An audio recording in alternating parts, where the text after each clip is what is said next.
لله الذي أرسل رسوله بالهدى ودين الحق ليظهره على الدين كله وكفى بالله شهيدا وأشهد أن لا إله إلا الله وحده لا شريك له إقرارا به وتوحيدا وأشهد أن محمدا عبده ورسوله صلى الله عليه وعلى آله وصحبه ومن استنى بسنته واكتفى أثره إلى يوم الدين.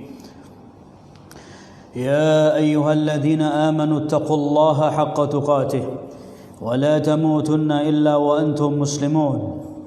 يا أيها الناس اتقوا ربكم الذي خلقكم من نفس واحدة وخلق منها زوجها وبث منهما رجالا كثيرا ونساء واتقوا الله الذي تساءلون به والأرحام إن الله كان عليكم رقيبا. يا أيها الذين آمنوا اتقوا الله وقولوا قولا سديدا يصلح لكم أعمالكم ويغفر لكم ذنوبكم ومن يطع الله ورسوله فقد فاز فوزا عظيما. أما بعد، ألا وإن خير الكلام كلام الله تبارك وتعالى وخير الهدى هدى نبينا محمد صلى الله عليه وعلى آله وصحبه وسلم، وشر الأمور محدثاتها فإن كل محدثة بدعة فإن كل بدعة ضلالة وكل ضلالة في النار. أعاذنا الله وإياكم من النار. معاشر المسلمين رحمني ورحمكم الله. Hadirin kaum muslimin, jamaah salat maghrib wal isya Masjid Ar-Riyadh di kota Depok, yang semoga senantiasa dirahmati dan dimuliakan oleh Allah tabaraka wa taala. Nahmadullah wa nashkuruh ala hadhihi an-ni'mah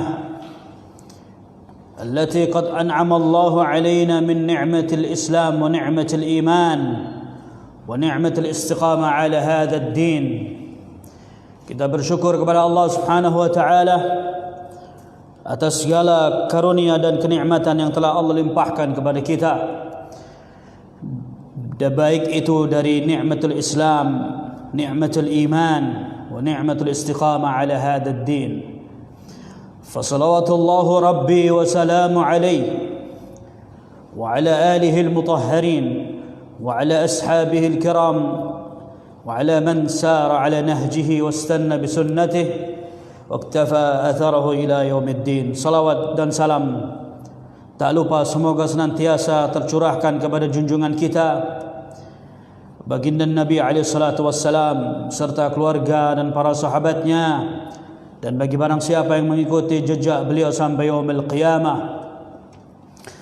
اللهم لا علم لنا إلا ما علمتنا ربي اشرح لي صدري ويسر لي أمري واحلل عقدة من لساني يفقه قولي.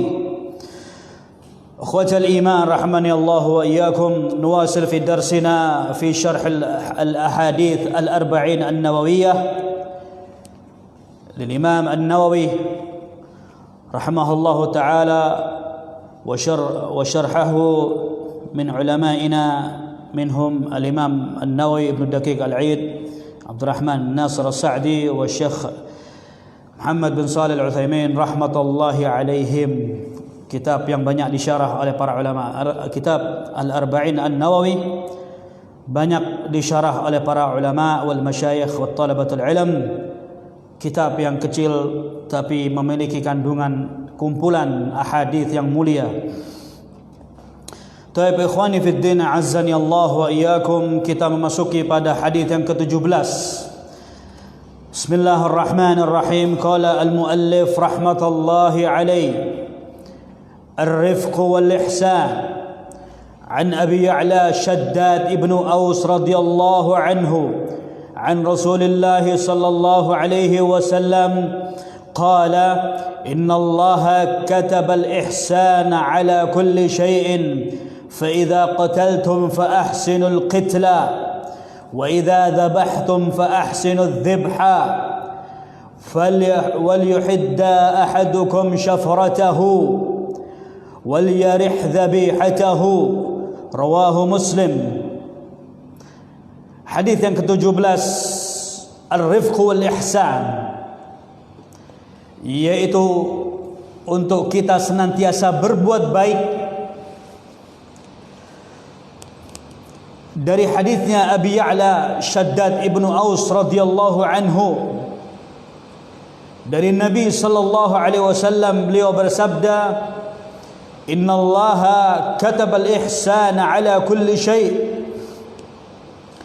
Rasulullah sallallahu alaihi wasallam beliau bersabda, sesungguhnya Allah Subhanahu wa taala telah mencatatkan kebaikan atas segala sesuatu. Fa idza qataltum fa ahsinul qitla. Jika kalian membunuh, maka bunuhlah dengan cara yang paling terbaik. Wa idza dzabhtum fa ahsinudz dzibha. Dan jika kalian menyembelih, maka sembelihlah dengan cara yang terbaik. Wal yuhidda ahadukum syafratahu.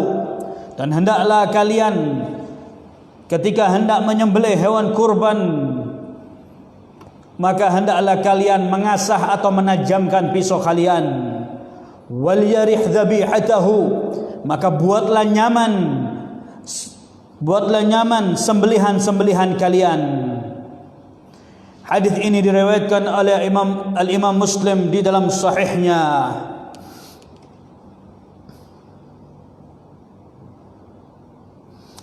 قال الإمام النووي رحمه الله تعالى قوله صلى الله عليه وسلم إن الله كتب الإحسان على كل شيء. Imam Nawawi beliau mengatakan sabda Rasulullah yang berbunyi, sesungguhnya Allah telah menentukan atau menuliskan atas segala sesuatu itu kebaikan.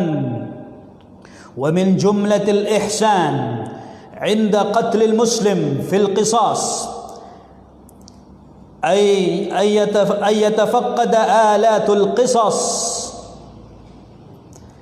Dan di antara bilangan untuk kita berbuat baik ketika hendak membunuh seorang muslim, yaitu dalam perkara qisas, hendaklah dia mempersiapkan alat-alat yang terbaik. Wala yuqtal bi alati kallah. Janganlah dia ketika hendak melakukan qisas kepada seorang muslim mempergunakan alat-alat yang tidak layak. Kalau seandainya dia mungkin pisaunya mungkin sudah tumpul atau karatan dan lain sebagainya. Wa kadzalika yahiddu syafratahu 'inda adh-dhabih wa yarihu al-bahimah wala yaqta' minha syai'an hatta tamut. Demikian pula ketika membunuh atau demikian pula ketika menyembelih hewan-hewan ternak atau kurban, hendaklah dia menyembelih dengan cara yang baik, menjadikan hewan kurban itu dia merasa nyaman ketika disembelih. Jangan dia memotong sedikit demi sedikit sampai hewan kurban tadi mati. Ya, jangan dia memotong sedikit demi sedikit sampai hewan sembelihan itu dia mati kesakitan. Wala yahuddu as-sikin qibaluha. Dan jangan kalian mengasah pisau di hadapan hewan kurban. Ya, lihatlah ucapan para ulama. Perlakuan terhadap hewan, dilarang kita menggosok atau mengasah pisau di hadapan hewan yang hendak disembelih. Entah itu sapi, kambing, kerbau, onta, sekalipun ayam. Ya, Naam. Jangan kalian mengasah pisau di hadapannya. Wa an yu'rad 'alaiha al-ma' qabla adh-dhabh. Hendaklah ketika hendak menyembelih hewan kurban mungkin ya, contohnya mungkin dia hewannya ini diberikan minum terlebih dahulu. ولا يذبح اللبون ولا ذات الولد حتى يستغني عن اللبن. Dan jangan menyembelih hewan kurban kalau itu betina, jangan disembelih ketika dalam keadaan hamil sampai dia bisa sampai dia melahirkan dan menyusui anak-anaknya.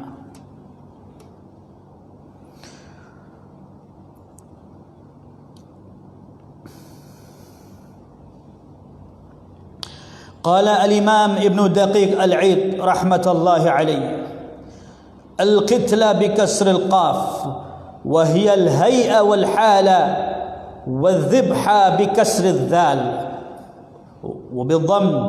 وقد جاء في بعض الروايات هذا الحديث فأحسنوا الذبحة بغيرها وهو نعم. Ini dari sisi bahasa. وقوله وليحد أحدكم شفرته هو بالضم الياء حد أو حدة، يقال أحد السكين وحدها ويستحدها. Nah, ini juga dari sisi bahasa. Qauluhu fa ahsinul qitlah amun fil qatli min adh-dhabaih wal qatl qisasan aw fi hadd wa nahwi dhalik. Kata al-Imam Ibn Daqiq al-Aid rahmatullahi alaih, fa ahsinul qitla, hendaklah kalian membunuh dengan cara yang paling baik. Di sini masuk di dalamnya ketika menyembelih hewan kurban dan ketika hendak melakukan yaitu qisas kepada manusia, ya, dilakukan dengan cara yang paling terbaik, cara yang tidak menyakiti. Kalau seandainya suatu negara dia menegakkan hukum pancung atau hukum apa namanya, bunuh, ya, apa istilahnya kalau di sini, hukuman mati, ya, ya. Kalau seandainya seperti di negeri kita ada hukuman mati ketika orang melakukan satu perkara yang dia sudah sangat berlebihan, membunuh atau mungkin narkoba yang sudah telah seberat, biasanya dilakukan hukuman mati. Nah, di sini tidak boleh hukuman mati ditegakkan dengan cara disakitin terlebih dahulu, mungkin dicabut kukunya, ya, kemudian dipotong sedikit tangannya separuh, dipotong lagi, nggak boleh. Tapi ketika atau mungkin di strom, ya, kalau hendak ditegakkan hukuman mati, tegakkan dengan cara bagaimana? Oh, harus ditembak, ya tembak aja sekalian, ya, naam, dengan cara tidak menyakiti. Qala Asy-Syaikh Abdurrahman bin Nasir As-Sa'di rahmatullahi alaihi, al-ihsan naw'ani, ihsanu fi ibadati al-khaliq بأن يعبد الله كأنه يراه فإن لم يكن يراه فإن الله يراه، وهو الجاد في القيام بحقوق الله على وجه النصح وتكميل لها وإحسان في حقوق الخلق. Kata Syekh Abdurrahman bin Nasir As-Sa'di rahmatullahi alaih, al-ihsan itu dibagi menjadi dua. Ihsan di dalam perkara beribadah kepada Sang Khalik, yaitu Allah Subhanahu wa taala, berbuat baik untuk kita beribadah kepada Allah, untuk kita menyembah Allah, beribadah Allah seakan-akan kita melihat Allah. Kalaupun kita tidak melihat Allah, maka yakinlah bahwasanya Allah itu melihat kita. Ini seperti hadis Jibril ketika mendatangi Rasulullah sallallahu alaihi wasallam dan dia bertanya kepada Rasulullah, dia bertanya, akhbirni anil Islam, akhbirni anil iman, wa akhbirni anil ihsan.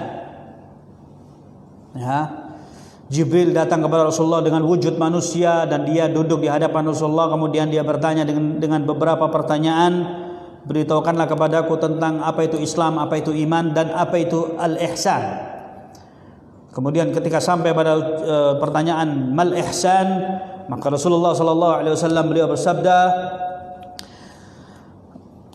bi an ta'budallaha ka'annaka tarahu fa in lam takun tarahu fa innahu yaraka. Engkau beribadah kepada Allah seakan-akan engkau melihat Allah. Kalaupun engkau tidak bisa melihat Allah, maka yakinlah bahwasanya Allah itu melihatmu. Naam. Wa huwa al-jaddu fil qiyam bi huquqillahi ala wajhi an-nas ala wajhi an-nushi, yaitu kita menegakkan, kita bangkit menegakkan, menunaikan kewajiban kita terhadap apa yang diwajibkan oleh Allah Subhanahu wa taala. Wa takmili laha, dan kita menyempurnakannya. Wa ihsanu fi huquqil khalq, dan kita berbuat baik yaitu terhadap hak-hak sesama manusia.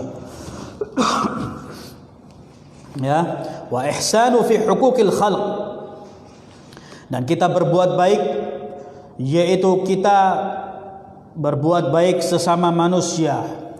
Hukukul insan, hak-hak azazi manusia, ya, bukan hak azazi yang versi orang-orang yang terlalu berlebihan. Bahwasanya Islam itu sebelum ada konversi atau apa namanya tentang hak-hak azazi manusia yang disuarakan oleh PBB atau siapapun, Islam sudah mengatur hukukul insan. Hukukul insan ini sudah diatur oleh Islam sudah dari zaman 14 abad yang lampau. Di zaman Rasulullah, Islam ini sudah mengatur sedemikian rupa tentang hak-hak yang harus ditunaikan. Ketika seorang budak jariyah yang dia harus mendapatkan hak untuk kebebasan dia, merdeka dari perbudakan. Ketika Rasulullah sallallahu alaihi wasallam bertanya kepada budak jariyah tadi, "Aina Allah?" Allah di mana? Dia bisa menjawab, "Allah fis sama." Allah di atas langit. Rasulullah sallallahu alaihi wasallam beliau mengatakan kepada tuannya, "I'tikha fa innaha mu'minah." Merdekakan budak ini karena dia seorang mukminah. Dia bisa mendapatkan haknya untuk dia bisa merdeka dari perbudakan ketika dia beriman kepada Allah Subhanahu wa taala.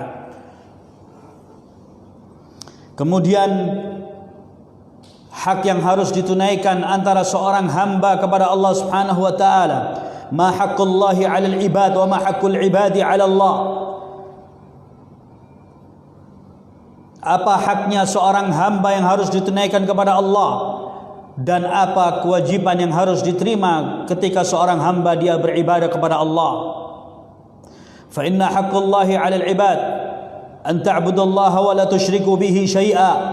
Sesungguhnya hak yang harus ditunaikan oleh seorang hamba kepada Allah, hendaklah dia menyembah beribadah hanya kepada Allah dan tanpa dia menyekutukan Allah Subhanahu wa taala dengan sesuatu apapun.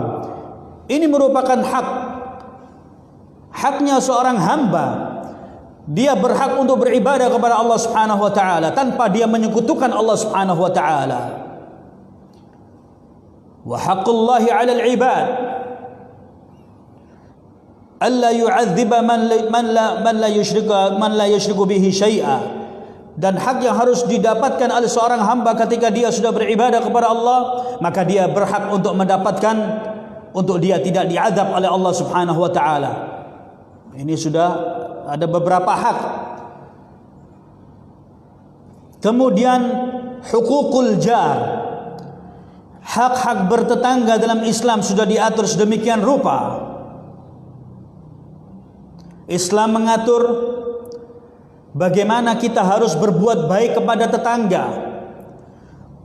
Dalam sebuah hadis yang sahih, Rasulullah sallallahu alaihi wasallam beliau bersabda, "Ausini Jibril bil jar."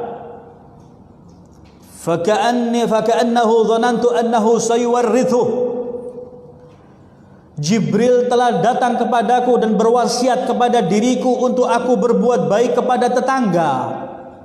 Sampai-sampai aku mengira, kata Rasulullah, bahwasanya tetangga ini pasti akan mendapatkan warisan. Dalam hadis yang lainnya, Rasulullah sallallahu alaihi wasallam beliau bersabda tentang hidup bertetangga, "Wallahi la yu'min, wallahi la yu'min, wallahi la yu'min." Qila wa man la yu'min ya Rasulullah? Qala man lam ya'man jarahu bawa'iqahu. Demi Allah tidak beriman, demi Allah tidak beriman, demi Allah tidak beriman. Siapa ya Rasulullah yang tidak beriman?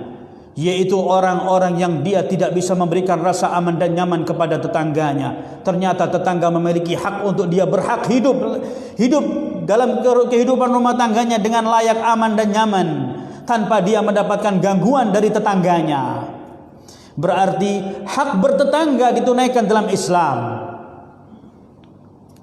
Hak bertetangga juga dibagi menjadi beberapa bagian oleh para ulama. Hak tetangga ketika dia seorang muslim, dia berhak untuk mendapatkan kebaikan kita dari sisi sesama saudara seiman. Kalaupun seandainya dia bukan muslim, tetap orang tadi berhak untuk mendapatkan hidup yang layak dalam rumah tangganya tanpa ada gangguan dari tetangganya. Semua orang berhak untuk dia mendapatkan kehidupan yang baik. Ternyata Islam sudah mengatur sedemikian rupa hak di dalam perkara waris. Siapa saja yang berhak untuk mendapatkan warisan dari orang yang telah, atau seorang ayah yang dipanggil oleh Allah Subhanahu wa taala, siapa yang harus mendapatkan warisan, haknya harus ditunaikan. Tidak boleh kita menahan hak waris seseorang dari keluarga. Warisan tidak dikeluarkan dengan alasan untuk menjaga aset bapaknya, peninggalan bapaknya, bahwasanya ini kenang-kenangan yang harus kita jaga dan tidak boleh kita jual, tidak boleh kita bagi warisnya. Siapa yang bilang tidak boleh dibagi? Pasti di antara ahli warisnya ada yang dia mengalami kekurangan harta, kehidupannya miskin. Mungkin saudaranya yang lain dia bergelimang dengan harta, ada saudaranya yang butuh dengan harta. Maka jangan menahan hak waris, ya. Ketika bapaknya sudah meninggal, bagi. Oh, ibunya masih hidup, ibunya mendapatkan 1/8. Ya, kenapa mesti ditahan? Inilah hak-hak yang sudah diatur sedemikian rupa di dalam Islam. Bagaimana Islam telah mengatur sedemikian rupa bahwasannya kita diperintahkan oleh Allah Subhanahu wa taala untuk kita ini berbuat baik. Allah dan Rasulnya memerintahkan kepada kita untuk kita berbuat baik. Berbuat baik kepada manusia, berbuat baik kepada binatang, dan berbuat baik kepada seluruh makhluk Allah Subhanahu wa taala, tanpa kita berbuat kerusakan dan kezaliman di atas muka bumi ini.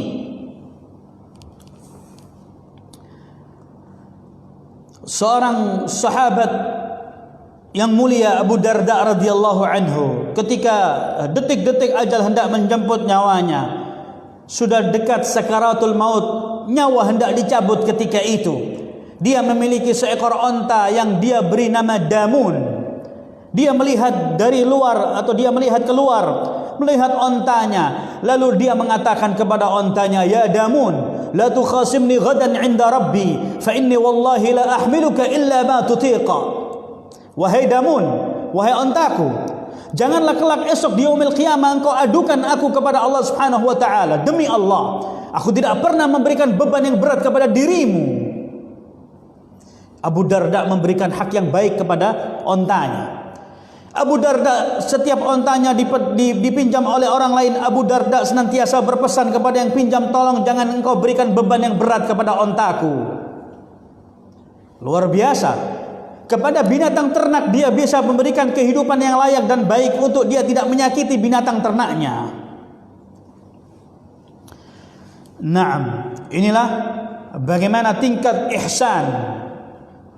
Ya, ihsan yang di sini kita nukil dari ucapan Syekh Abdurrahman bin Nasir As-Sa'di, an ta'budullaha ka'annaka tarahu fa in lam takun tarahu fa innahu yaraka.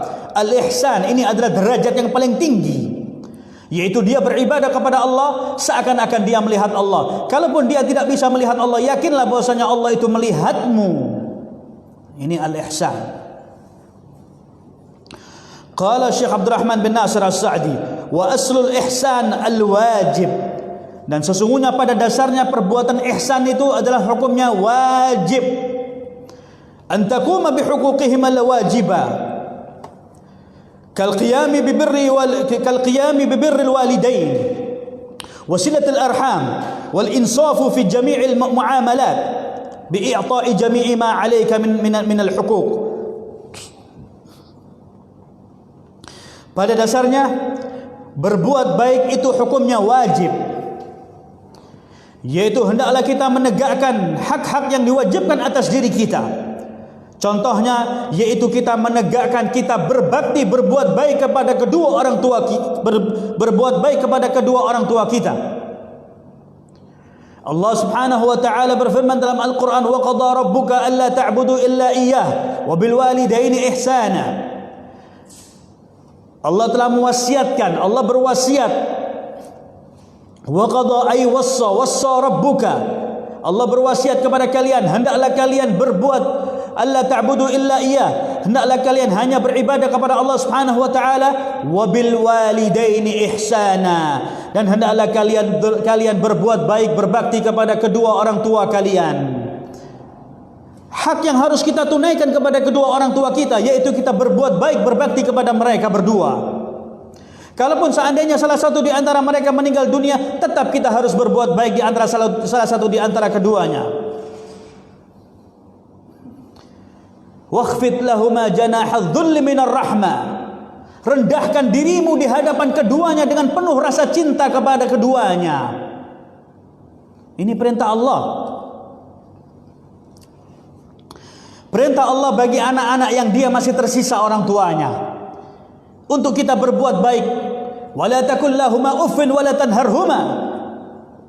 Jangan kalian mengatakan jangan kalian bentak orang tua kalian. Katakanlah ucapan dengan ucapan yang baik dan lemah lembut di hadapan keduanya, kata Allah Subhanahu wa taala. Haknya seorang ayah ataupun ibu untuk dia mendapatkan hidup yang layak dari anaknya. Tapi kalau anak zaman sekarang luar biasa, dia lebih takut kepada bininya daripada kepada orang tuanya. Ya, bininya ditaruh di atas segala-galanya daripada orang tuanya. Naam. Sedangkan dalam sebuah hadis yang hasan, dihasankan oleh Syekh Al-Albani rahimahullah taala, ada seorang anak yang dia berkeluh kesah mengadukan orang tuanya di hadapan Rasulullah sallallahu alaihi wasallam. Orang tuanya atau ayahnya sering meminta-minta harta kepada anaknya.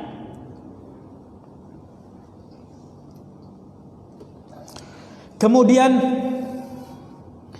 sang anak ini berharap dia mendapatkan pembelaan dari Rasulullah sallallahu alaihi wasallam untuk mendapatkan pembenaran bahwasanya apa yang dikerjakan bapaknya ini keliru, enggak benar, minta harta kepada anaknya. Rasulullah sallallahu alaihi wasallam dengan satu jawaban yang singkat dan jelas mengatakan kepada anak tadi yang notabene adalah seorang anak yang sesungguhnya dia anak yang durhaka kepada orang tuanya. Rasulullah mengatakan kepada anak tadi, "Anta wa maluka li abika." Kamu dan harta kamu milik kedua orang tuamu. Mau kita sombongkan apa harta kita? Ya. Kalau ada orang tuanya yang orang tuanya suka meminta kepada anaknya, kewajiban orang tua untuk dia minta kepada anaknya. Ingat ibu kita mengandung kita 9 bulan. Ketika hari kelahiran dia memperjuangkan antara hidup dan mati.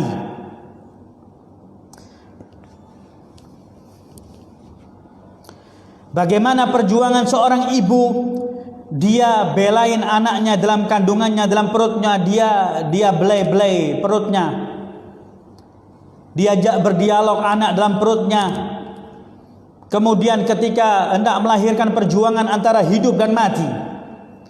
Kalau dia selamat seorang ibu, maka lihatlah insting seorang anak bayi yang baru lahir ketika diletakkan di dada seorang ibu. Seorang anak bayi dia akan mencari air susu ibunya. Air susu ibu tidak bisa diganti dengan susu sapi ataupun susu kaleng. Ya, kolestrum, air susu yang pertama ini adalah kandungan gizi yang terbaik bagi bayi. Seorang ibu dia menyusui anaknya haulaini kamilaini, selama 2 tahun berturut-turut dia menyusui anaknya, ini yang sempurna. Ya, dengan penuh kasih sayang. Ketika anaknya dia lapar, dia susuin, tidak mengenal waktu, tidak mengenal kapan pun waktunya, tengah malam dia harus bangun menyusui anaknya. Kemudian sampai anaknya menginjak usia kecil, balita kecil, kemudian dewasa, orang tua ibu ataupun ayah dia mendidik anaknya. Sehingga diperintahkan oleh Allah Subhanahu wa taala, para anbiya diperintahkan oleh Allah untuk mendoakan orang tuanya. Wa qur rabbirhamhuma kama rabbayani shaghira. Katakanlah, ya Allah, ampunilah dosa kedua orang tuaku sebagaimana mereka berdua telah bersusah payah mendidik aku ketika aku masih kecil.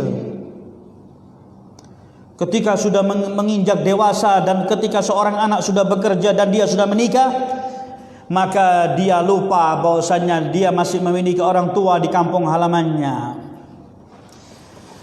Naam, ala kulli hal, ya. Inilah al-ihsan, bahwasanya ihsan itu luas. Berbuat baik itu hukumnya wajib, kata Syekh Abdul Rahman Nasir As-Sa'di, yaitu kal qiyami bi birril walidain, wasilatil arham. Kita menyambung tali silaturahmi kepada saudara kita, teman kita, kerabat kita, tetangga kita.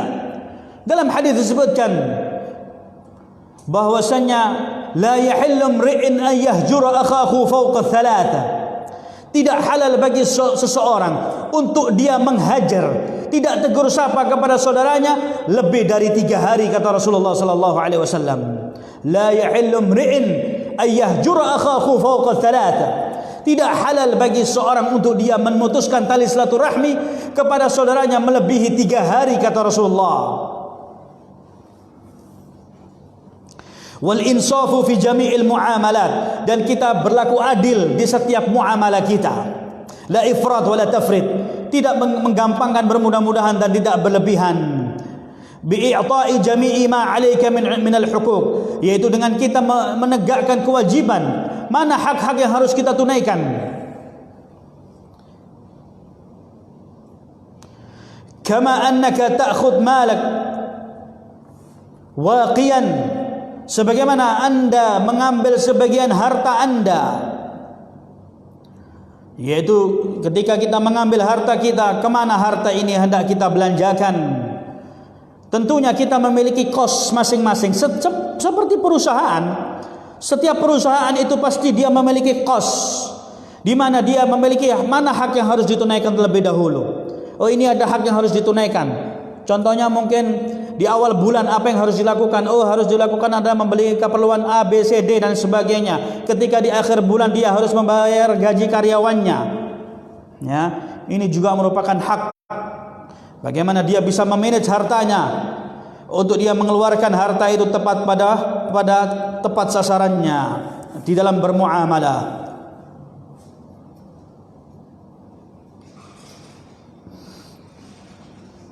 Qala ta'ala wa'budullaha wa la tusyriku bihi syai'a wa bil walidaini ihsana wa bidzil qurba wal yatama wal masakin wal jari dzil qurba wal jaril junubi, na'am, wasahibi bil jambi wa ibnis sabil wa ma malakat aymanukum. Harta kita harus kita berikan kepada siapa? Di dalam surat An-Nisa di dalam ayat 36. Ya, Allah nyatakan wa'budullah wa la tusyriku bihi syai'a. Beribadahlah kalian kepada Allah dan jangan kalian menyekutukan Allah dengan sesuatu apapun. Wa bil walidaini ihsana, dan hendaklah kalian berbuat baik, berbakti kepada kedua orang tua kalian. Wa bidzil qurba, dan hendaklah kalian berbuat baik kepada siapa orang yang terdekat dengan kalian. Dalam ayat yang lainnya Allah Subhanahu wa taala berfirman, wal aqrabuna aula bil ma'ruf, dan orang-orang yang terdekat dengan kalian mereka berhak untuk mendapatkan kebaikan dari diri kalian, kata Allah Subhanahu wa taala. Siapa orang yang terdekat dengan kita? Yang pertama adalah orang yang dia adalah senasab dengan kita, sedarah dengan kita, itu merupakan orang yang terdekat dengan kita. Kemudian siapa orang yang terdekat dengan kita? Orang yang terdekat dengan kita adalah tetangga kita dan teman-teman dekat kita. Mereka adalah orang yang terdekat dengan kita, dan mereka adalah orang yang paling berhak untuk mendapatkan kebaikan kita. Ketika hendak mengeluarkan zakat, infak dan sedekah, kenapa kita berpikir yang terlalu jauh, yang jangkauannya di luar kemampuan kita? Bukankah mungkin ada di tengah-tengah keluarga kita ada yang mereka membutuhkan? Mungkin ada paman kita, bibi kita, saudara kita di kampung halaman kita yang keadaannya miskin. Mereka berhak untuk mendapatkan bantuan kita. Mungkin ada di antara tetangga kita yang mereka lebih membutuhkan, maka mereka berhak untuk mendapatkan kebaikan kita. Mungkin ada di antara teman-teman kita yang mereka sedang butuh, maka mereka butuh untuk kita bantu. Wabidil qurba wal yatama, dan anak-anak yatim. Anak-anak yatim dan kaum orang-orang miskin. Para tetangga, kata Allah Subhanahu wa taala, orang-orang yang terdekat dengan kita. Dan orang-orang yang dia dalam perjalanan, seorang musafir. Wa ma malakat aymanukum, dan budak-budak yang kalian miliki, kata Allah Subhanahu wa taala. Inilah orang-orang yang paling berhak untuk kita berbuat baik kepada mereka. Ya. Jadi ketika hendak kita berbuat baik kepada orang lain, atau kita hendak mengeluarkan zakat, infak dan sedekah, maka lihatlah. Jangan mengeluarkan zakat, infak dan sedekah dibungkus satu amplop 50.000 atau mungkin 100.000, kasih 100, 150, 50, 50. Ini 50, 100 ini tidak menyelesaikan masalah. Yang miskin dia tetap miskin. Ya, yang miskin tetap miskin. Yang dia kerjaannya minta-minta, sampai kapanpun dia akan minta-minta. Kenapa? Karena dia cuma mendapatkan sedekah, infak dan sedekah, zakat dari orang yang dia orang-orang aghnia. Dia cuma mendapatkan 50.000. Ya, 50.000 dari sana, nyomot 50.000 dari sana, 25.000 dari sini, 100.000. Sedangkan di sana ada orang-orang yang dia terlilit hutang. Orang-orang yang terlilit hutang ini termasuk mereka yang berhak untuk mendapatkan zakat, infak dan sedekah. Kenapa kita tidak pernah memikirkan siapa di antara teman keluarga kita yang mereka terlilit hutang untuk kita bantu untuk membebaskan dia dari jerat-jerat hutang? Ya, ini dari sisi ekonomi harus dikaji lagi. Kalau seandainya ada orang, dia seorang pengusaha, ternyata zakatnya dia setelah nisabnya dihitung sama dia, ternyata dia zakat yang harus dia keluarkan senilai, katakan nggak usah muluk-muluk, sekitar senilai katakan 25 juta, 2,5%-nya 25 juta dia harus keluarkan. Kenapa uang 25 juta ini harus dibagi-bagi dengan uang recehan? Ya, kenapa tidak berpikir bahwasanya siapa di antara orang yang terdekat dengan kita yang dia ketika kita berikan uang dengan jumlah yang cukup besar, atau dia seorang yang mungkin punya hutangnya berapa? Saya punya hutang 10 juta. Nih 10 juta bayarkan hutangnya, selesai. Atau mungkin ada orang yang dia pengen ketika diberikan bantuan nilainya bisa 5 juta, 10 juta, atau mungkin 25 juta. Kita punya zakat, contohnya 1 miliar yang harus kita keluarkan, ya. 1 miliar kita kasihkan kepada satu orang fakir miskin, selesai zakat kita. Sudah kita tunaikan kewajiban kita mengeluarkan zakat. Nggak perlu kita tahan zakat, kita bagi cepek. Ya, kasihkan zakat itu senilai berapa? 1 miliar, kasihkan satu orang 1 miliar. Selesai. Kewajiban kita gugur, kita sudah menunaikan kewajiban kita mengeluarkan zakat. Ya. Naam, wallahu a'lam bissawab. Al-muadzin yuadzin. Silakan yang mau adzan.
Taib ikhwani fi din azzani Allah wa iyyakum, nuwasil fi darsina. Kemudian kata Syekh Abdurrahman bin Nasir As-Sa'di rahmatullahi alaih, wa yadkhulu fi dhalika al-ihsan ila jami'i naw' al-insan wal ihsanu ila al-bahaim hatta fi al-halati allati tazhaqu fiha نفوسها ولهذا قال صلى الله عليه وسلم فإذا قتلتم فأحسنوا القتلى. Dan yang termasuk di dalamnya untuk kita berbuat baik kepada seluruh manusia, bahkan berbuat baik kepada binatang, sampai dalam keadaan ketika kita hendak mencabut nyawa, baik itu nyawa manusia, walaupun secara tidak langsung yang mencabut nyawa itu adalah malaikatul maut. Ketika kita hendak membunuh manusia dengan qisas, atau kita hendak menyembelih hewan kurban atau hewan yang lainnya, maka hendaklah kita membunuh dengan cara yang baik sesuai dengan sabda Rasulullah sallallahu alaihi wasallam, fa idza qataltum fa ahsinul qitla. Ketika kalian membunuh maka bunuhlah dengan cara yang paling baik. Faman istahaqqa al-qatl al-muwajib qatl yadribu unuqahu bisuyuf. Dan siapa yang berhak untuk dia mendapatkan hukuman mati, maka hendaklah dia dihukum dengan cara yang baik. Contohnya ketika dia harus ditebas lehernya, maka lakukan dengan cara yang baik. Seperti di Saudi Arabia, ya, ketika melakukan hukuman qisas biasanya ditebas pakai pedang, ya, sampai putus kepalanya. Dengan sekali tebas putus, sehingga orang yang dikisos itu dia tidak merasa kesakitan. Ya, jangan kemudian dikulitin atau dicabut kukunya, disetrum, disuntik, ya, disiksa, digebukin. Ini nyiksa, nggak boleh. Ya, naam.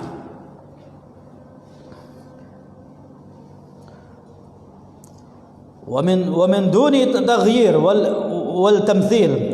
وقوله صلى الله عليه وسلم إذا ذبحتم فأحسنوا الذبح أي هيئة الذبح وصفته. Dan Rasulullah sallallahu alaihi wasallam beliau bersabda, ketika kalian hendak menyembelih hewan kurban, maka sembelihlah dengan cara yang paling baik, yaitu dengan cara mempersiapkannya dengan cara yang baik, dengan beberapa sifat-sifatnya. Tadi sudah disebutkan, di antaranya mempersiapkan mengasah pisau. Mengasah pisau tapi ngumpet, entah mengasah pisaunya di rumah, ya. Jadi dilarang ngasah pisau di hadapan kambing atau sapi yang hendak disembelih. Enggak boleh, ya. Naam. Kemudian dipisah, tempat jagalnya itu dipisah, jangan dicampur jadi satu, sehingga teman-temannya itu sesama binatang ternak melihat. Ya, ini juga enggak boleh. Jadi mungkin ada kandangnya di sebelah sana, mungkin sembelihnya di sebelah sana, terpisah sehingga tidak terlihat. Al-muhim disetting tempatnya itu sedemikian nyaman sehingga binatang ternak ini dia tidak tersiksa. Ya. Naam.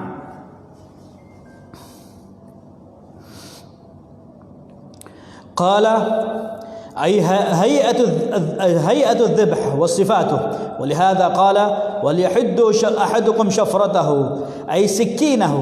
Sehingga Rasulullah sallallahu alaihi wasallam beliau bersabda, hendaklah kalian mengasah pisau-pisau kalian, ya, wal yarih dhabihatahu, dan hendaklah dia membuat nyaman hewan kurban tadi.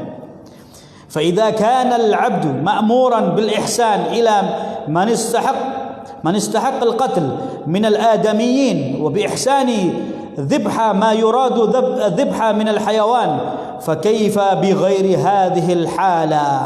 Jika kita diperintahkan untuk kita ini membunuh dengan cara yang baik, membunuh manusia dengan cara yang baik, membunuh hewan dengan cara yang baik, ya.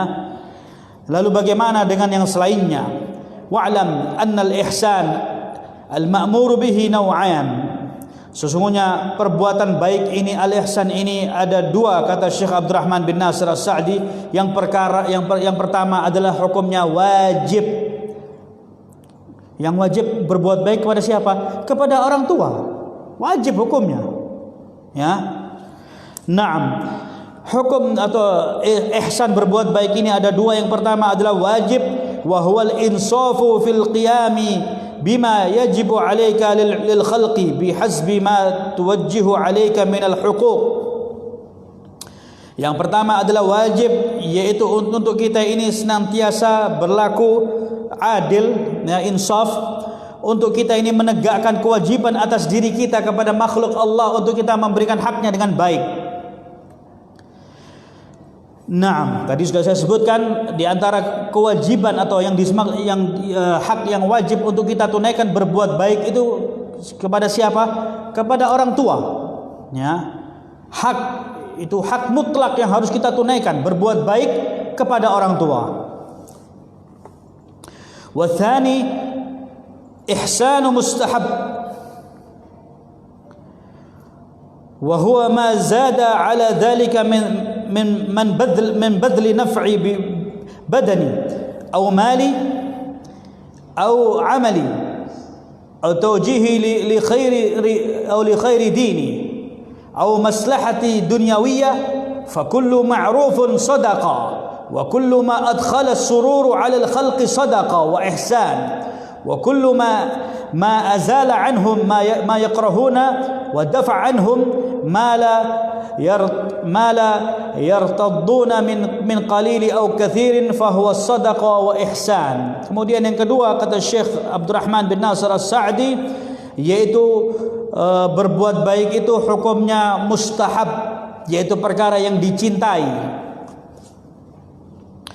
yaitu ketika bertambah kepada diri kita untuk kita ini bisa melakukan perbuatan yang baik, ya, yaitu kita bisa memberikan manfaat baik itu kepada badan kita, berbuat baik yang bisa memberikan manfaat kepada harta kita, yang bisa memberikan manfaat kepada amalan kita, yang bisa memberikan manfaat kepada perkara agama kita, atau dalam perkara maslahat duniawiyah, yang itu bisa memberikan kebaikan atas diri kita, menambah kebaikan atas diri kita, ya. Jadi boleh untuk kita ini mengambil maslahah dari sisi duniawiyah. Fa kullu ma'rufin shadaqah, dan setiap seluruh perbuatan kebaikan itu dinilai sedekah oleh Allah Subhanahu wa taala. Ya. Contohnya apa? Contohnya ketika kita memberikan nafkah kepada anak istri kita, itu dinilai sedekah oleh Allah Subhanahu wa taala. Seluruh perbuatan baik itu sedekah. Sampai-sampai kita meminggirkan di jalan ada sesuatu benda, katakan kulit pisang atau duri atau kaca atau batu atau apapun yang bisa membahayakan jalan orang lain, kita pinggirkan, itu dinilai sedekah oleh Allah Subhanahu wa taala. Sampai yang paling mudah dan paling gampang, ketika kita tersenyum kepada saudara kita, dinilai sedekah oleh Allah Subhanahu wa taala. Fa kullu ma'rufin sedekah. Setiap perbuatan baik itu dinilai sedekah oleh Allah Subhanahu wa taala. Ternyata sedekah ini babnya luas, ya. Jadi tidak hanya sedekah itu dengan melulu dengan harta, ya. Bisa dengan perbuatan. Naam.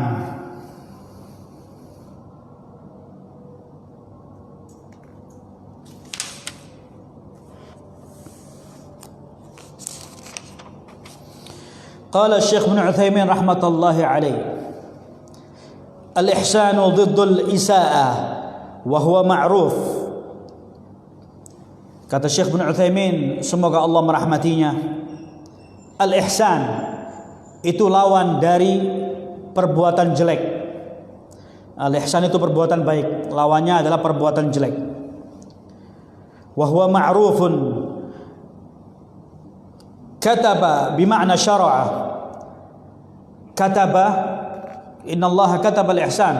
Ya, itu diartikan adalah Allah mensyariatkan.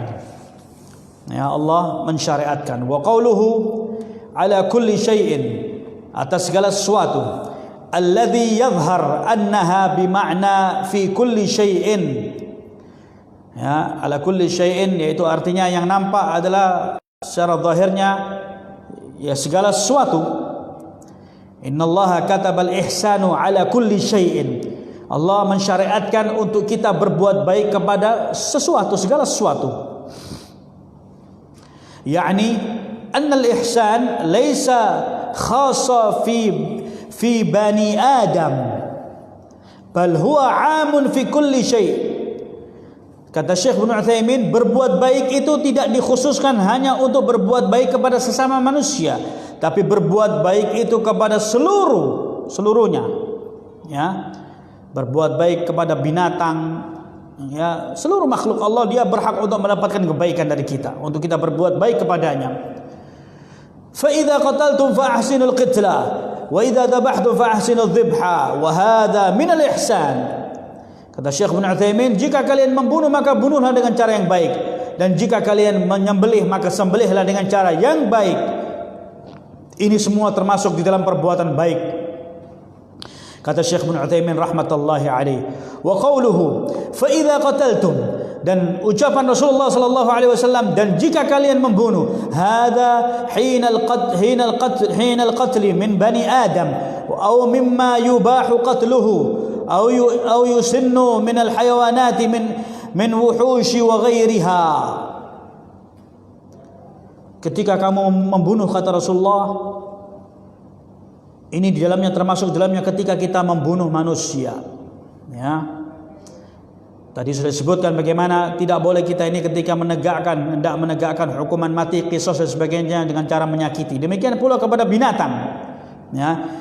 Kepada binatang juga sama. Ketika kita hendak membunuh binatang, jangan disiksa. Ya. Tidak boleh menyiksa binatang. Binatang apa saja. Entah itu binatang yang dia suka merusak, contohnya adalah tikus. Siapa yang tidak jengkel dengan tikus? Pasti semua orang pasti jengkel dengan tikus. Entah dia mencuri makanannya, entah dia merusak kursinya, merusak pintunya, merusak apapun, dirusak oleh tikus. Dan kadang dia kencing dan berak di setiap tempat yang meninggalkan bau tidak enak. Seakan-akan tikus ini adalah musuh bebuyutannya manusia. Ya. Ketika kita menangkap tikus, maka jangan disiksa. Ketika kita hendak membunuhnya, bunuhlah dengan cara yang baik. Bagaimana caranya supaya tikus ini bisa langsung mati? Dan jangan pernah membakar binatang ataupun makhluk Allah Subhanahu wa taala, hukumnya haram. Jangan membakar manusia dan jangan membakar binatang. Hukumnya haram. Dalam hadis disebutkan, la yu'adzibu bin nar illa rabbin nar. Jangan kalian menyiksa siapapun, menyiksa manusia ataupun menyiksa binatang dengan api, kata Rasulullah sallallahu alaihi wasallam. Yang berhak untuk menyiksa dengan api adalah pemilik api, yaitu Allah Subhanahu wa taala. La yu'adzibu bin nar illa rabbin nar. Jangan kalian menyiksa dengan api kecuali sang pencipta api, pemilik api, yaitu Allah Subhanahu wa taala. Tidak boleh kita membakar manusia, tidak boleh kita membakar hayawanat. Ya, hukumnya haram. Termasuk di dalamnya adalah listrik. Listrik itu mengandung api. Ya, contohnya apa? Raket. Membunuh nyamuk dengan raket, keretak sampai keluar apinya. Itu nggak boleh. Ya.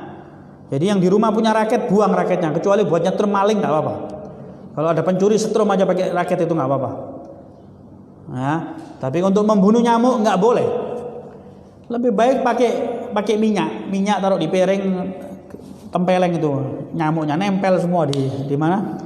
Di piringnya. Tayyib. Camkan hadis ini, la yu'adzibu bin nari illa rabbin nar. Jangan kalian menyiksa makhluk Allah dengan api kecuali sang pemilik api, yaitu Allah Subhanahu wa taala. Kemudian disebutkan oleh Syekh Ibnu Utsaimin, Wa qawluhu fa ahsinul qitla ay yasluka aqrabut turuq ila husulil maqsud bighairi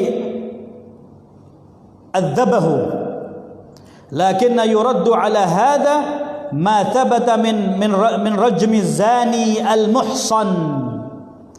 Dan sabda Rasulullah sallallahu alaihi wasallam, fa ahsinul qitla, hendaklah kalian membunuh dengan cara yang paling baik, hendaklah dia menempuh metode yang paling terdekat untuk dia bisa menghasilkan maksud. Bagaimana sih cara bisa membunuh orang ini supaya enggak sakit, gimana caranya?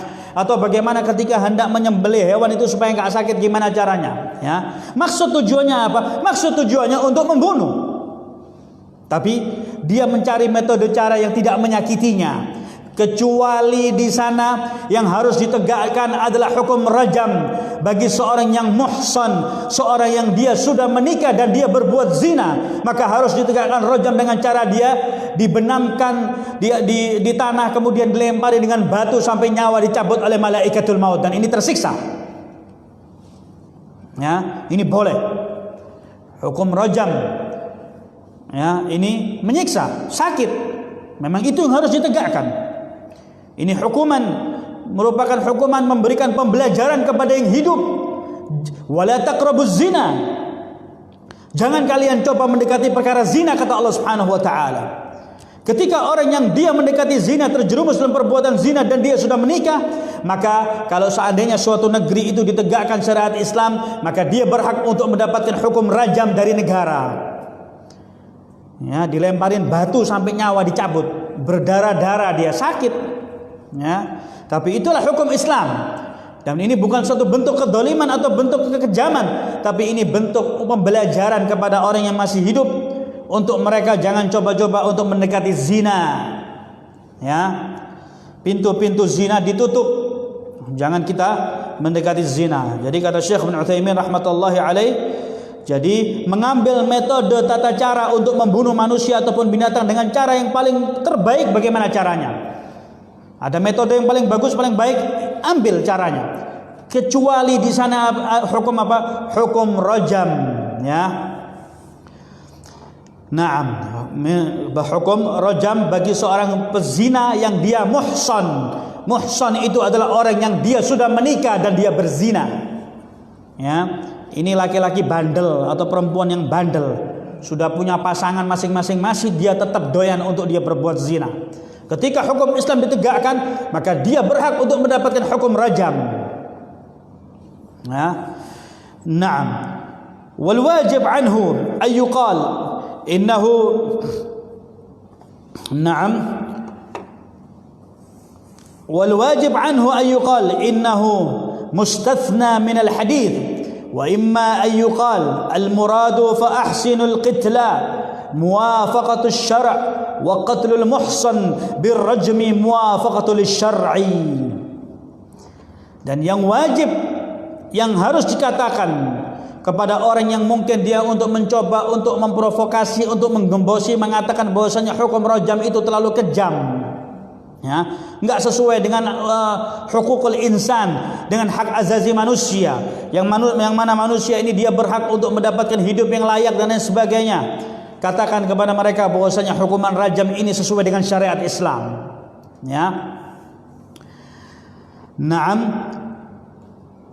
Innahu mustathna minal hadits, ini sesuai dengan hadis Rasulullah sallallahu alaihi wasallam.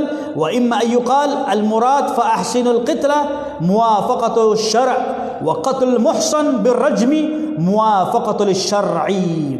Dan hendaklah kalian membunuh dengan cara yang paling baik, itu adalah yang sesuai dengan syariat, dan membunuh dengan rajam itu sesuai dengan syariat, kata Syekh Ibnu Utsaimin. Nah, ini cara yang terbaik bagi para pelaku maksiat, pelaku zina, ketika dia harus mendapatkan hukuman di dunia.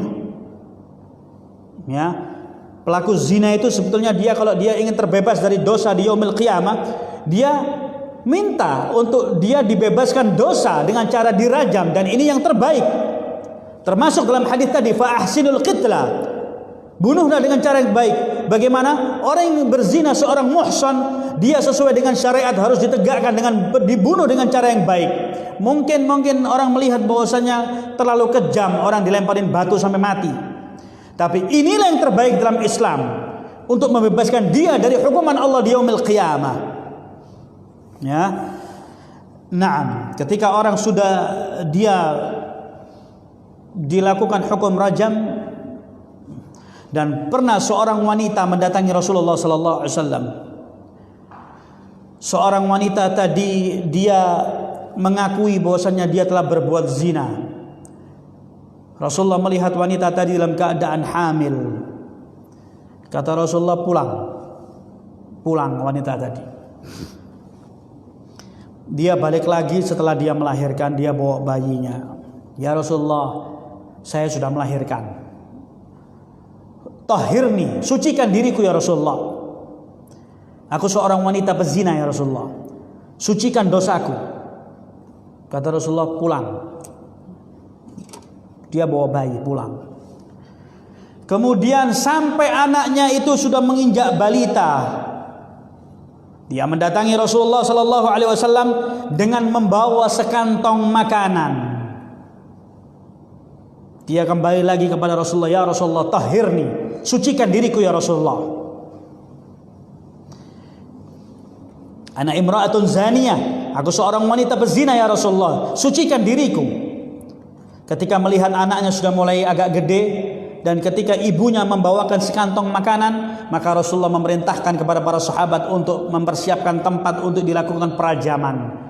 Dirajam, dilemparin batu, dan kemudian ketika Umar bin Khattab radhiyallahu anhu melempar batu dan muncrat darahnya mengenai Umar mencaci maki orang tadi. Kata Rasulullah sallallahu alaihi wasallam, jangan kalian mencaci maki orang yang sedang melakukan pensucian diri. Ya, bahwasanya orang ini di sisi Allah lebih mulia. Nah, dia telah membebaskan dirinya ya di dunia dengan dia disucikan dosanya oleh Rasulullah sallallahu alaihi wasallam, atau ketika dia meminta untuk ditegakkan hukum rajam, maka dia meminta untuk dosanya dibersihkan.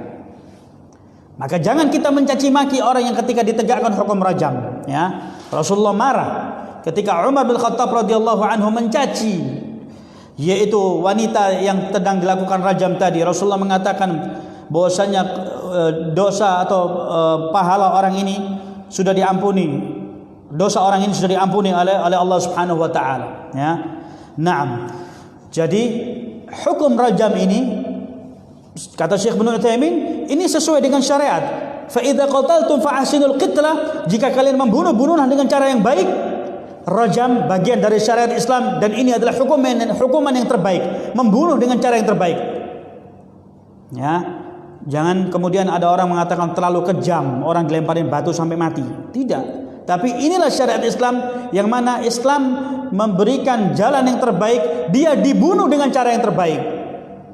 Dosanya diampuni oleh Allah Subhanahu wa taala. Qala wa amma qauluhu sallallahu alaihi wasallam fa ahsinu dhibha wal muradu bihi al madhbuh min al hayawan alladhi yakunu dhabhahu ذكاء له مثل الأنعام والصيد وغير ذلك فإن الإنسان يسلك أقرب الطرق التي يحصل بها المقصود الشرعي من الذكاء ولهذا قال وليحد أحدكم شفرته أي سكينة وليريح ذبيحته أي يفعل ما به راحتها. Kemudian Rasul alaihi salatu wassalam beliau bersabda fa ahsinud dhibha, hendaklah kalian menyembelih dengan cara yang terbaik, ya, atau membunuh hewan kurban ini atau hewan-hewan yang lainnya, ya, dengan cara yang terbaik. Al muradu bihil al madbuh, yaitu dimaksud adalah hewan-hewan sembelihan, ya, hewan-hewan sembelihan yang mana diperintahkan oleh Rasulullah sallallahu alaihi wasallam, wal yuhidda ahadukum syafratahu, tajamkan pisau-pisau kalian ketika hendak menyembelih hewan kurban kalian, ya. Wal yarihu dzabihatahu, buatlah hewan kurban kalian ini atau hewan yang lainnya itu merasa nyaman. Demikian pula ketika kita mancing, ya. Ketika mancing, ketika dapat ikan, bunuhlah ikan tadi dengan cara yang baik. Ya, bagaimana cara membunuh ikan? Ya. Harus dia diberlakukan dengan baik semua binatang, ya, semua binatang. Jangan kemudian ketika kita jengkel dengan nyamuk, kemudian nyamuknya dipegang, sayapnya dicabut satu dua, kakinya cabut, jangan. Pek, mati, selesai urusan. Ya. Naam. Qala wa min fawaid hadzal hadits, dan di antara faedah hadis ini yang pertama kata Syekh Ibnu Utsaimin, anna Allah subhanahu wa ta'ala ja'ala al-ihsan fi kulli syai'in hatta fi izhaqir ruh fa inna Allah ta'ala amara bil ihsan fihi. Faedah yang pertama kata Syekh Ibnu Utsaimin rahmatullahi alaih, sesungguhnya Allah subhanahu wa ta'ala telah menjadikan perbuatan baik ini atas segala sesuatu, sampai-sampai di dalam rangka untuk menghilangkan nyawa makhluk Allah subhanahu wa ta'ala. Sesungguhnya Allah memerintahkan kepada kita ketika menghilangkan nyawa, hilangkan nyawa tadi dengan cara-cara yang terbaik. Yang kedua, faedah yang kedua kata Syekh Ibnu Utsaimin, wujubu ihsan al-qitla, yaitu kewajiban untuk kita ini ketika membunuh dengan cara yang terbaik. Wa dzalika bi ayyasluka azhalut turuq al-izhaqur ruh, dan hendaklah dia mengambil metode bagaimana cara ketika hendak menghilangkan nyawa itu, ambillah metode yang paling bagus, yang paling terbaik, yang terdekat, yang paling bagaimanapun modelnya, cari model yang terbaik ketika hendak menghilangkan nyawa, baik itu manusia ataupun hewan kurban. Ya. Wa wujubu ihsanu dzibha kadzalika bi ayyasluka aqrabut turuq li izhaqir ruh walakin ala al-wajh al-mashru'. Ketika menghilangkan nyawa dicari metode yang paling terdekat, yang paling bagus, yang paling terbaik, tapi tetap sesuai dengan koridor syariat agama Allah. Ya.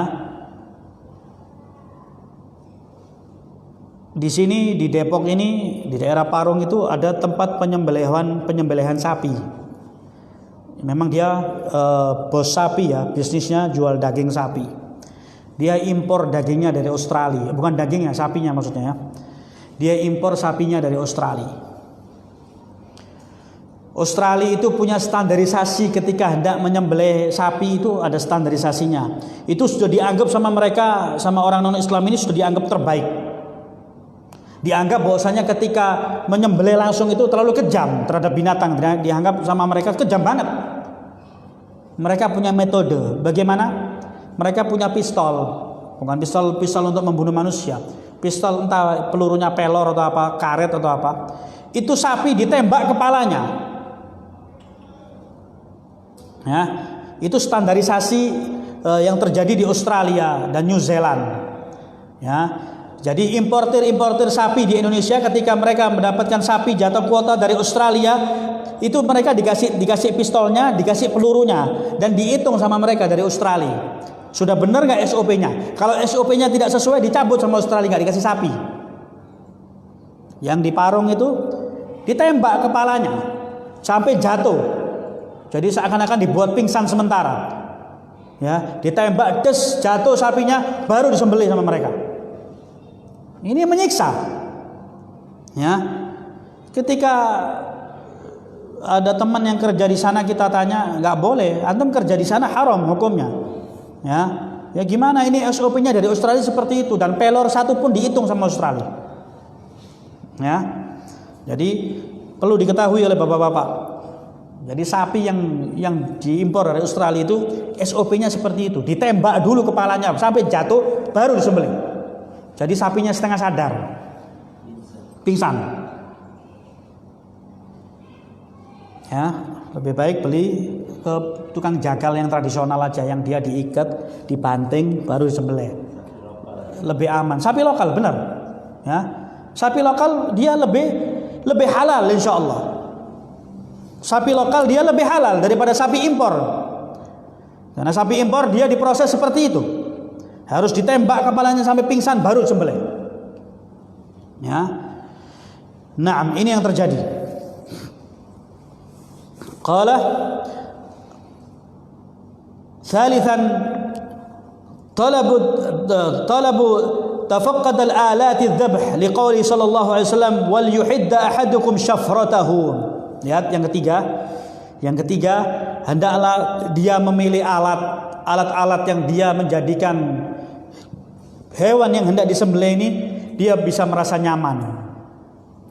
Wal yuhidda ahadukum syafratahu, hendaklah dia mengasah pisaunya dengan cara yang tajam. Subhanallah, Rasulullah sallallahu alaihi wasallam sudah mengajarkan kita sedemikian rupa sampai perkara pisau diperintahkan disuruh mengasah yang halus. Kenapa? Tujuannya supaya tidak menyakiti hewan kurban tadi. Ini sapi ditembak sampai pingsan baru dipotong. Ya, dianggap itu sama mereka ini sudah metode yang paling bagus, yang paling rapi, paling bagus. Ya, ditembak dulu pingsan sapinya, dianggap pingsan udah nggak sadar, sembelih. Ya, padahal ini menyakiti terlebih dahulu. Ya, naam. Yang keempat, talabur raha dhabiha anhu dzabh. Wa min dzalika ay yattaji'aha birrifq duna ay ya'sufa fi irja'iha.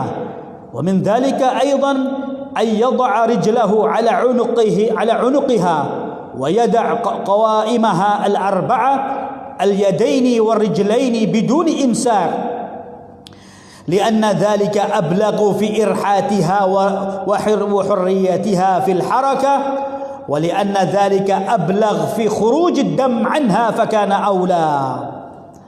Kemudian yang disunnahkan, yang diajarkan oleh Rasulullah itu menyembelih kambing itu puluhan sendiri, seorang diri, tidak dipegangi sama teman-temannya atau sahabat yang lain megangi. Rasulullah sendirian. Jadi antara kaki empat ini disilangkan, kemudian diinjak oleh Rasulullah. Kemudian satu kepalanya dipegang lagi, diinjak, kemudian disembelih. Ini kata para ulama menyebabkan darah itu cepat keluar dan tidak menyakitin hewan kurbannya. Ya, disilangkan kakinya demikian, diinjak, udah nggak bisa gerak. Ya, terus disembelih. Ini kata para ulama, kata Syekh bin Utsaimin, lianna dzalika ablaq fi khurujid dam anha fakana aula. Ini bisa menyebabkan darah itu cepat keluar, dan ini yang cara yang paling bagus, yang paling baik yang pernah dikerjakan oleh Rasulullah sallallahu alaihi wasallam. Rasulullah menyembelih dengan tangannya sendiri. Ya, enggak perlu rame-rame dipegangin. Dengan cara disilangkan, diinjak, kemudian dipegang, sekali tebas, selesai. Ya. Nah, ini faedah yang terakhir yang disebutkan oleh Syekh bin Utsaimin. Bagaimana kita diperintahkan oleh Allah dan Rasulnya untuk kita berbuat baik, termasuk di dalamnya adalah berbuat baik kepada hewan-hewan kurban atau hewan yang lainnya. Jangan kita menyiksa hewan, ya, apapun bentuknya, ataupun menyiksa manusia, dilarang oleh Allah Subhanahu wa taala dan Rasulnya. Tapi ikhwani fid din azani Allah wa iyyakum, mungkin ini yang dapat saya sampaikan, kurang lebihnya mohon maaf ya, karena waktu yang membatasi kita. Insyaallah akan kita lanjutkan pada pertemuan yang akan datang. Wallahu taala alam bisawab. Naktafi ila hadzal qadar wa sallallahu ala nabiyyina Muhammadin wa alihi wa sahbihi wasallam. Subhanakallahumma wa bihamdika asyhadu an la ilaha illa anta astaghfiruka wa atubu ilaik. Alhamdulillahi rabbil alamin. Wassalamu alaikum warahmatullahi wabarakatuh.